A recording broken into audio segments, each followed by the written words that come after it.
Una sa ating mga balita, bago ang State of the Nation Address ni Pangulong Ferdinand R. Marcos Jr., nagbukas na kaninang umaga ang second regular session ng 20th Congress. Sa Senado, inilatag ang mga pangunahing usapin na kanilang tututukan. Kung ano-ano ang mga yan sa sentro ng balita ni Bernard Ferrer, live.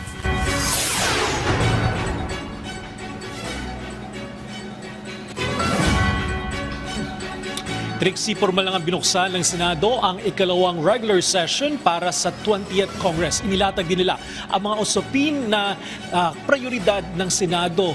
Kaugnay din dito ang usapin naman sa ekonomiya. The first session of the second regular session of the Senate in the 20th Congress of the Philippines is hereby called to order.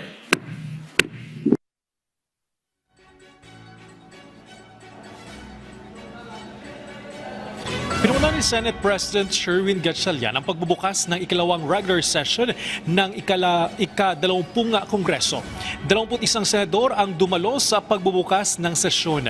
Sa kanyang opening address, inilahad ni Gatchalian ang 5 pangunahing usapin na pagtutuunan ng Senado. Kabilang dito ang mataas sa presyo ng mga bilihin, maliit gayon din ang kawalan ng kasiguraduhan sa hanap buhay.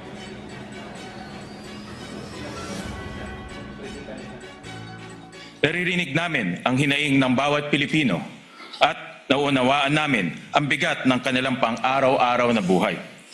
Kaya ang bawat panukalang ating isusulong ay dapat magbigay ng konkretong solusyon sa kanilang mga pangangailangan at magbukas ng mas maraming pagkakataon upang makamit nila ang kanilang mga pangarap. Prioridad din ng Senado ang pagpasa sa LADAC priority bills na isinusulong ng administrasyon ni Pangulong Ferdinand R. Marcos Jr. Aamyendahan ng Rice Tarification Law, Downstream Oil Deregulation Act at Magna Carta for MSMEs. Isusulong din ang ginhawa bill na layong magdagdag ang take-home pay ng mga manggagawa. Kasama rin dito ang Master Plan for Infrastructure and National Development Bill o MIND Bill. Layunin ng panukalang ito na magtatag ng isang 30 taong pambansang plano na mag-uugnay sa mga pangunahing proyekto sa infrastruktura, kabilang ang mga kalsada, paliparan, ospital at mga energy pipeline. Inaasahan din makatutulong ito sa paglikha ng mas maraming trabaho, pag-engganyo ng mga mamumuhunan at paglago ng ekonomiya.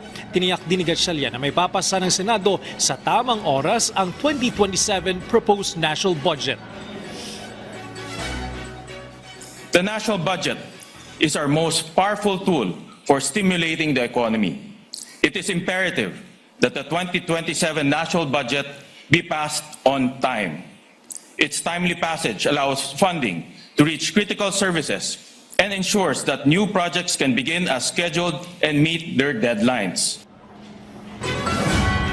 Trixie, matapos ang pagbukas ng sesyon ng Senado, magtutugo naman ang mga senador sa batasan na complex para sa ikalimang State of the Nation Address o SONA ni Pangulong Ferdinand R. Marcos Jr.